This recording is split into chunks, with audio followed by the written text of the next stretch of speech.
Today we're going to take a look at using EMTP to evaluate a power system problem that we had on one of our sites, which was experiencing neutral ground resistor and generator winding overheating that was attributed to circulating third order harmonic currents.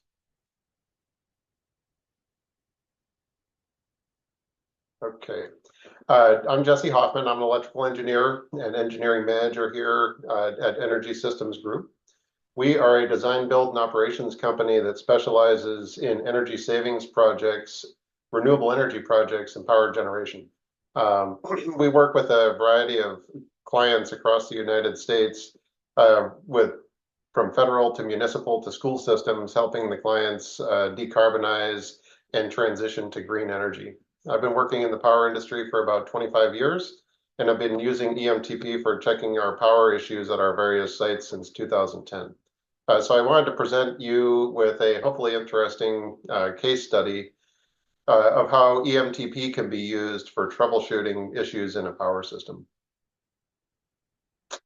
So over the years, we've installed many generators here at ESG, but a somewhat recent trend is that projects want to energize not just the local buildings where they're connected to, but also the distribution grid to power other buildings during a power outage.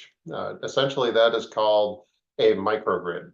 It's when a generator can run in parallel with the grid to offset electrical purchases, but also run in an islanded mode to avoid outages.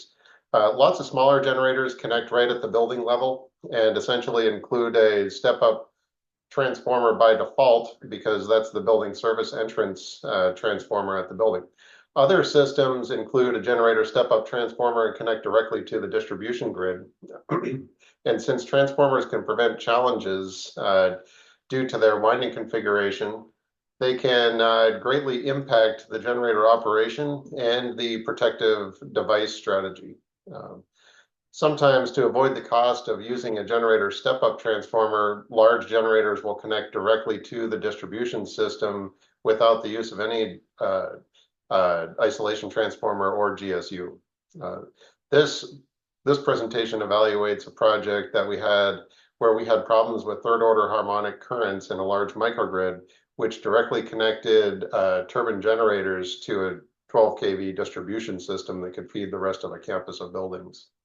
We also are going to present in this presentation the background of the third order harmonic issue and how we used EMTP to validate the proposed fixes.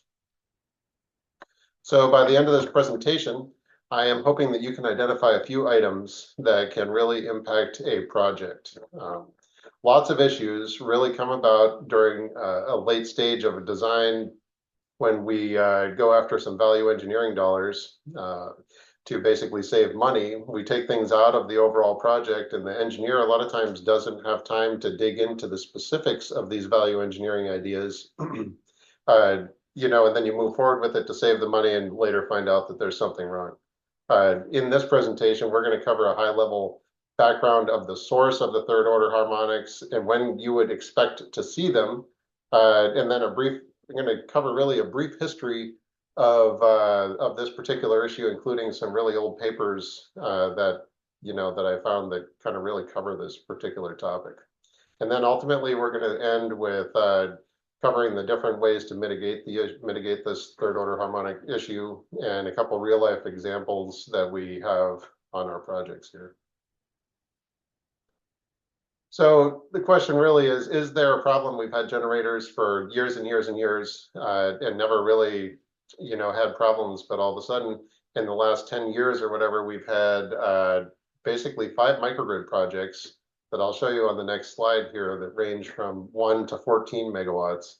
And all the projects, because they're a microgrid, they normally operate in parallel with the grid, and then they include islanding capability for when the power is out to power the network of loads. So in all of our projects do connect to 3-phase medium voltage power systems, and the generators are all designed using 3-wire construction.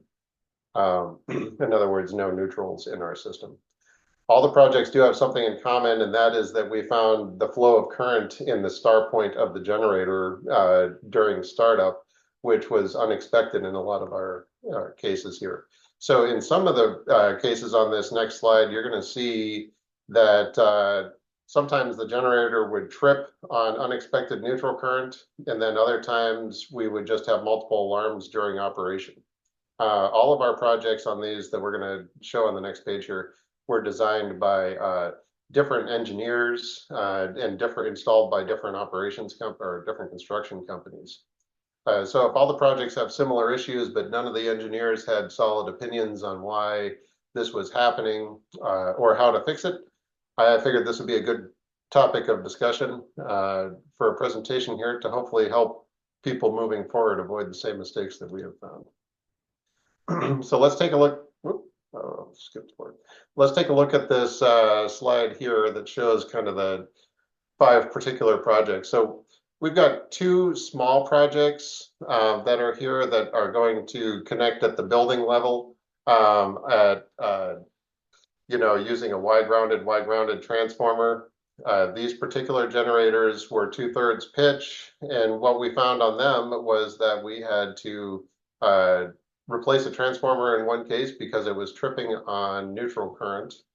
And that was because we had a lot of single phase loads that were unanticipated, and we were picking up neutral current as ground fault current. The other one here, this 2-megawatt system, we were tripping on negative sequence current and neutral current.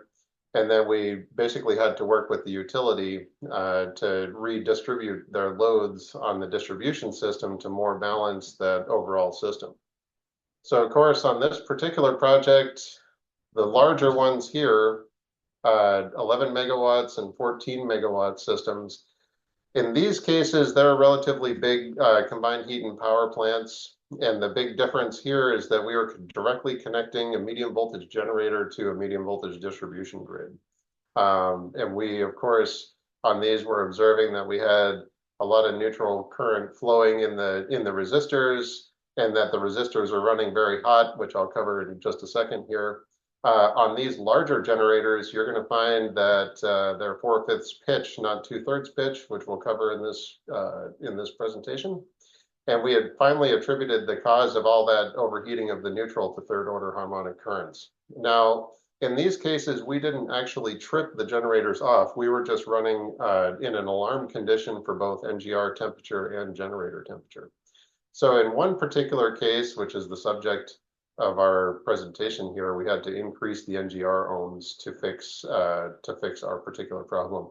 On the other one, we decided not to change the NGR due to the way that was installed was going to be okay.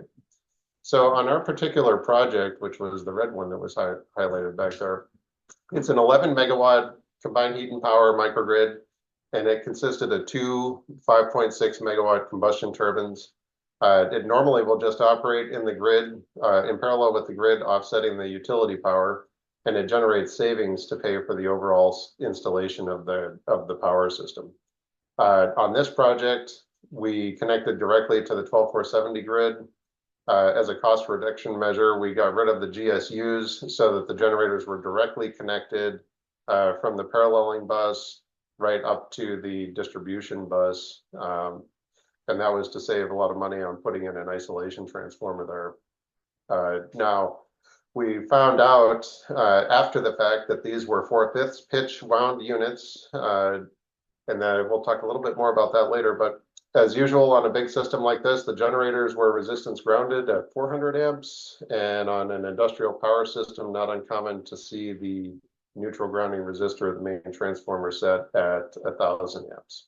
So our primary issue on this project came about during startup when operators noticed that the NGRs were running extremely hot. And by extremely hot, the enclosure of the NGR was about 180 degrees C. So it was definitely a noticeable, very hot NGR in the electric room.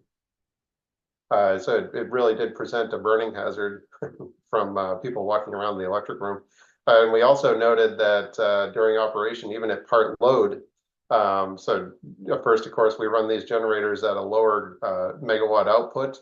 And even at part load, they were having high winding temperature alarms, which was kind of unusual because that was in Texas in the winter. So it wasn't particularly hot outside. So we were interested in, what was going on there, but what really, got us in trouble here is that the client had put a clamp on meter because they were also noticing some overheating in their NGR at the transformer. They connected a clamp on meter right at the substation right here and found that there was 16 amps of current flowing through ground, which, that caused a lot of concern for the client. So that kind of took us into a big review of this particular issue. So on this project here, we had an NGR for each generator, and it was located at ground level in the electric room. So if you're thinking of something that is essentially at a boiling point in the electric room as a steel enclosure, you can't approach it and you can't touch it and you can't bump against it. In the US, we try to keep anything that is not insulated below 140 degrees Fahrenheit, which is significantly less than 180 degrees C.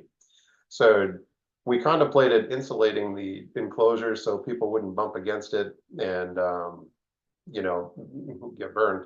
But ultimately, we couldn't do that.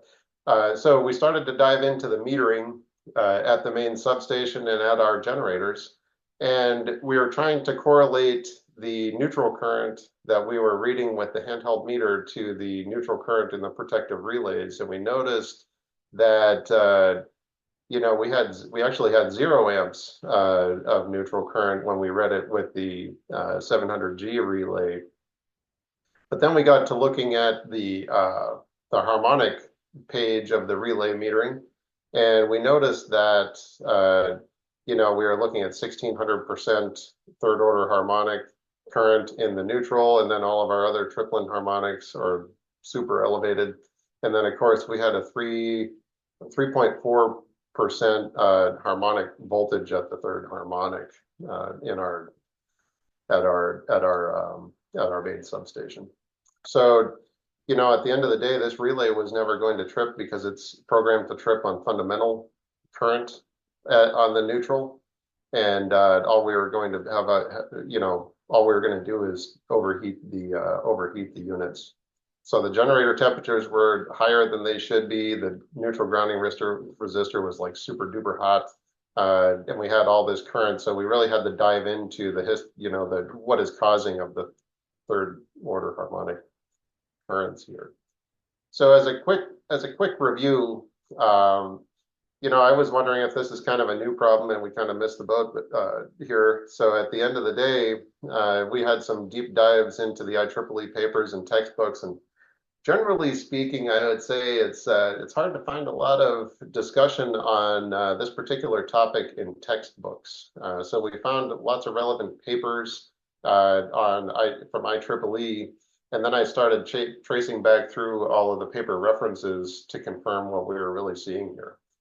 So as it turns out, this phenomenon has been around since the beginning of electrical power, essentially. It's hard to believe that they could do things with graphical representations of rotor windings to figure out how much harmonics would be produced prior to having computers. But in 1927, Wiseman demonstrated that a pole arc to pole pitch of 2/3 would produce 0 harmonic, third order harmonic currents. So what's kind of secondarily interesting here is that every few decades, it seems like papers kind of pop up on this particular topic. It's not a widely studied topic like a lot of other electrical engineering, factors, but it seems like every few decades, someone is writing a paper about this particular subject, and people have been writing papers for over 100 years on third order harmonic currents in generators. So at a very high level, this particular graphic kind of shows what's going on here is that it's the rotor head. It's the specific way they make the generators. This particular arc causes the waveform of the voltage that's produced to be slightly less than perfectly sinusoidal. So when, depending on the way they have this particular arc on the rotor head, you will either get higher or lower harmonics. And essentially, if it's a 2/3 pitch harmonic, you'll get 0 third order harmonics. But if it's any of the other pitches, that are common, you will get third order harmonics. And what's kind of interesting is that depending on what, the shape of this rotor, you get maybe zero third order harmonics, but higher fifth order harmonics. So it's kind of interesting to dive into that whole construction, and they were able to do that essentially back in 1927. So I found this quote, which you could read here, in one of the papers here. But basically, the way it is that in the past, because of standardization of power producers, which in the old days, it used to primarily be utilities that were purchasing generators, they would standardize on a manufacturing, with the manufacturer. And a lot of times they wouldn't, even in their specifications for big power plants, don't include a required pitch in their generator. So, of course, Cardinal notes that studying the generator pitch can be a crash course when you're reviewing the equipment data sheets. But I would go a little step further than that and say that unless you're looking for it, the generator pitch is really not obvious on a generator data sheet. So you're not even going to think about it until you're experiencing problems. So in this case, here's a picture of a generator data sheet, and then here's the pitch, just as one of the numerous values kind of hidden in the overall Excel template here. So, there's a few things to consider about 2/3 pitch generators. So in this case, our 11 megawatt units were not 2/3 pitch, but on a 2/3 pitch, if we had purchased that, they do have no third order harmonics. And of course, they have higher other orders of harmonics, but they're generally more expensive than non 2/3 pitch units. So, of course, just last year we caught that we hadn't specified the pitch on a generator, and it cost roughly $5,000 per generator extra on a 2.5 megawatt unit to get a 2/3 pitch at that particular size.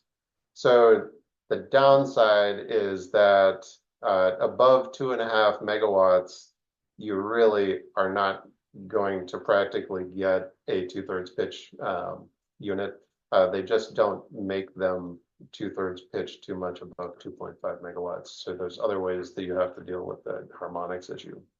So bottom line is that if you are not specifying the pitch of a generator, you are going to get whatever you get. And the vendor, a lot of times, is just going to quote the cheapest type of winding design that they can in order to win the bid. And the cheapest type of winding is not going to be a 2/3 pitch type of unit. So I would just like to impart on everyone here the time to study this topic, or at least to understand the importance of it, is before you start specifying generators, not during startup.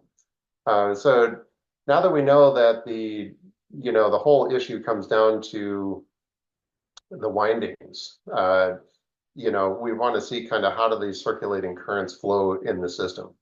So normally, of course, we all know that your three phases are separated by 120 degrees in a 60, hertz power system here. But the third order harmonic voltages are displaced by 360 degrees, which means that they're all going to add up in the zero sequence network. So I like to look at I like to show kind of this table that is really meant for a transformer, but it kind of shows the good representation of the zero sequence network here. So if we have a Y grounded or Y resistance grounded to a secondary Y resistance grounded, there is a clear path for zero sequence current to flow, and that is the same path that third order harmonic current will also flow.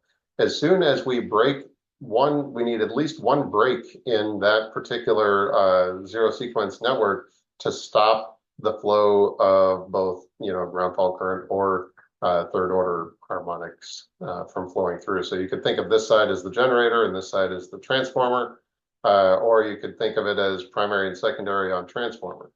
So for here, in this little diagram here, if you can see it, we have a main transformer, and then we have our two generators. And the zero sequence network right here is complete because you have current going back through to the transformer and all, and through all of the resistors. So if you do your little equivalent circuit here, you've got a complete path here. What you don't have is a path back to the main utility side because of this delta right here in the windings. So in this particular type of system, if you don't have a 2/3 pitch generator, you will have circulating harmonic currents flowing through the system. 1 second here. Hold on.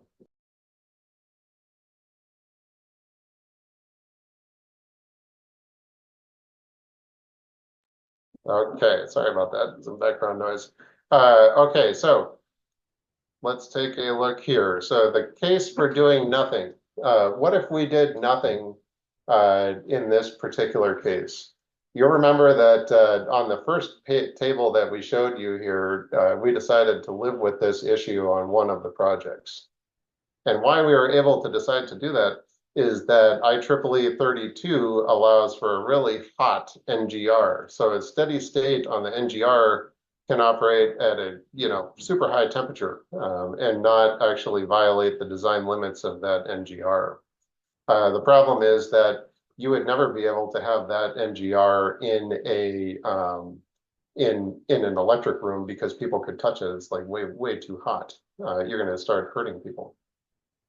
So we can run the generator at hotter temperatures, of course, but it was near the alarm limit the entire time, and this was in the winter in Texas. So we didn't want to get to a point where we had to derate the unit at higher ambient temperatures.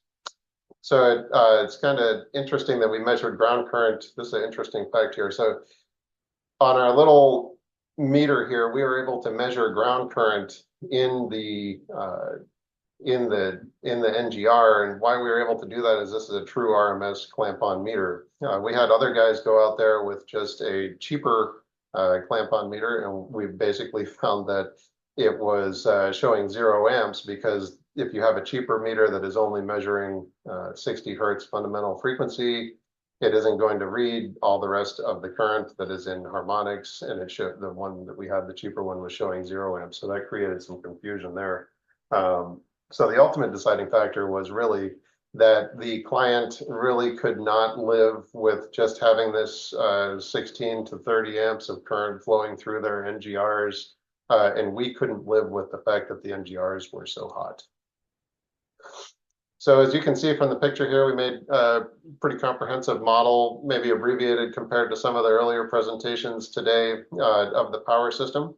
And I guess the question is, why would we go to all this trouble? So intuitively, we know that if the NGR is of a higher resistance, the circulating current is going to be less based on what we were just covering in this presentation. So the goal of the model was to verify that dynamic, and then we wanted to use the model to confirm the NGR size and the anticipated effect. This ended up being an iterative analysis as we modeled a lot of different configurations and NGR resistances, and then we had to model different fault locations and temporary overvoltages from a result of our resistance grounded system. So the nice thing about EMTP is that most of the components exist in the base program. So it wasn't very difficult to add all of the components. We didn't have to create them from scratch. We just had to properly configure them. So most importantly, we added harmonic sources in series with the generator so that we could add in the harmonic content. And then we also created some harmonic current specific meters out of the template metering system, that EMTP has. So that we could basically calculate the flow of current and then meter it within our power system for each of the generators. Bottom line is that ETAP or EMTP can model protective relays in this system. So we didn't use EMTP to check the protective relaying of the generator because we already had an ETAP model that was going to do this, but we didn't really cover this in our yet, and maybe we probably shouldn't, but the bottom line is when you increase the resistance on a generator like this, you're decreasing the current, like increasing resistor, you decrease the current in a ground fault. So there's a direct connection between us increasing resistance on this NGR to reduce harmonics, and then decreasing the ground fault current, which desensitizes the protective relays. So there's a whole other aspect of this study that has to do with the protective device coordination, and we used ETAP to actually model that instead of the MTP. Once we had the model created, we tuned that model so that we could match the modeled to the metered harmonic currents, and we got them quite close, from a standpoint of metered versus modeled harmonic currents here. And we determined that the model was accurate, and we were able to model a bunch of different alternatives in the what-if analysis.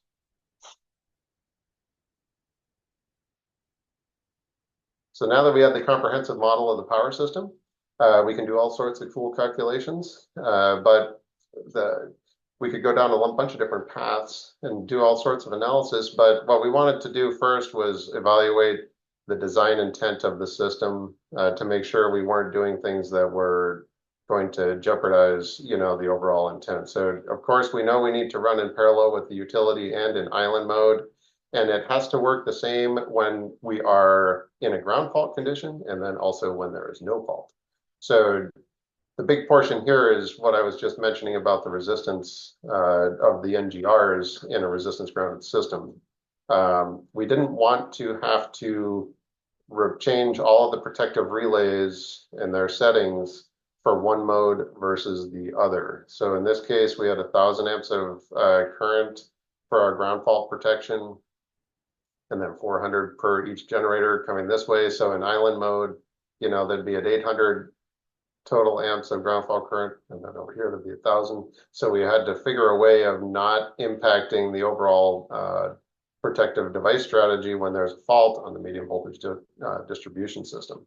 Of course, in a resistance grounded system, there's temporary overvoltages that occur during ground faults, and we needed to make sure that those, by us changing the resistance, it didn't impact the overall picture from a protective device standpoint.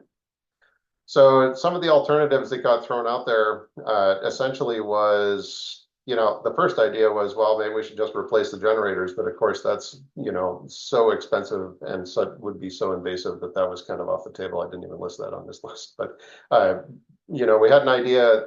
Could we run the generator at a higher output or a higher power factor, lower power factor to put out more kVA? Ultimately, putting out more fundamental current changes the percent harmonics, but it didn't actually change the flow of current in our system. And we tried that in real life and in the model, and both same results. So changing the operation of the generators wasn't going to fix our problem. We talked about installing a GSU transformer, so it would be similar to this, where we have 12470 to 12470, and that delta blocks the flow of zero sequence, blocks the zero sequence network so that no flow of harmonics can flow back to the main substation. But of course, that would really be cost prohibitive and problematic, and it also doesn't prevent current from flowing between generators. We also looked at using a reactor, but it had similar performance to the resistor and was a higher cost. And then we looked at ungrounding the generators completely. So if you were to get rid of these two resistors, that also changes this zero sequence network so that these are open and it wouldn't flow any current. But the manufacturer said that they couldn't support an installation of ungrounded generators. So ultimately, we decided to replace the NGR with, add some stacks of resistance on top of the NGR. So in EMTP, we set up a little circuit where we're switching in resistances so that we could model the change in current based on ohms. And essentially, that worked out pretty well. So the vendor could increase the resistance to 100 ohms, which was going to be 80 amps. So we switched the NGR from 400 amp to an 80 amp unit, which required us to build an extension on top of the NGR to increase that resistance, and we got our circulating current down. So the real thing is to to approach zero harmonics, you need very high resistances, and those are not 100% easily attainable by industry. And the only way to get zero harmonics in this particular case is to go with ungrounded system, which the manufacturer didn't want. So what did that cost? It cost us about $50,000 per NGR to fix this, plus a major delay in the project, which also had a lot of money. So speaking of ungrounded generators, so 2 years later after this project, we had done some maintenance on the generator and had the unit 2 refurbished. And what happened was the operator noted that the NGR2 was really cool to the touch, and he was wondering whether or not something changed when we did the refurbishment of the generator. And if you really look here, you can see what changed is when our electrician came in and did all the testing, they essentially forgot to connect the neutral cable to the resistor. And what that meant is that unit 2 had been running ungrounded, for 6 months. And everyone was wondering why one resistor was warm and the other one was not. So once we reconnected the neutral, this thing heated back up and the flow of harmonic currents was back to the way it was. And now they can, he says they can keep their pizza warm on top of the NGR. So maybe it wasn't so bad after all that the units were ungrounded, but had there been a fault in the system during that particular piece of operation, we wouldn't have been able to clear the fault with the generator. So we were exposed, from a protective device coordination standpoint. So, the real conclusion here on this is that we need to make sure that we review the grounding strategy and come up with resistance values in our NGRs that don't impact the protective device system. And then when we connect that new generation system to a feeder directly, 2 things are going to happen. One is that the generator is going to supply neutral current, to single phase loads, and you're also going to have a path for tripling harmonics, which are, 3rd, 9th, and everything type currents that can be produced by a non 2/3 pitch generator. So when we do these projects, we really need to evaluate these electrical dynamics prior to speccing out the generator. And of course, all of this becomes very different if you don't have island mode versus parallel mode, because if you don't have island mode, you can get away with a lot different, ground resistor sizes in your generator, and that will greatly impact the harmonic flow in the system. Okay, so if the systems are grounded and not isolated by a GSU, like I just said, there's going to be harmonics unless you use a 2/3 pitch. So that main transformer could be, kind of far away. It could be really close to you. If you're not using a 2/3 pitch generator and everybody's in a grounded system, you will have circulating current between the generator and that transformer, or between generators on a parallel bus. So we also looked in this, we didn't have time to cover it in today's meeting here, but you can do a hybrid grounding scheme where you have low resistance ground in an island mode, and then you could have a high resistance ground when you're parallel to a grounded utility transformer. And you can do that by having a medium voltage switch, either shorting out or opening up a resistor you could have 2 sets of resistors with a set of medium voltage contacts to switch your grounding scheme if you got into a really tough spot. So I would really encourage you to take a look at the references that are on this screen here. And it's kind of interesting to follow, the progression of this topic over the course of time. And everyone kind of, is coming to the same conclusion, is that, 2/3 pitch doesn't have 3rd order harmonics. but it has some other drawbacks, and you really need to be thinking about that when you're planning a project, and especially a project where you're going to parallel some generators with a solidly grounded source. And with that, I'd like to thank you very much.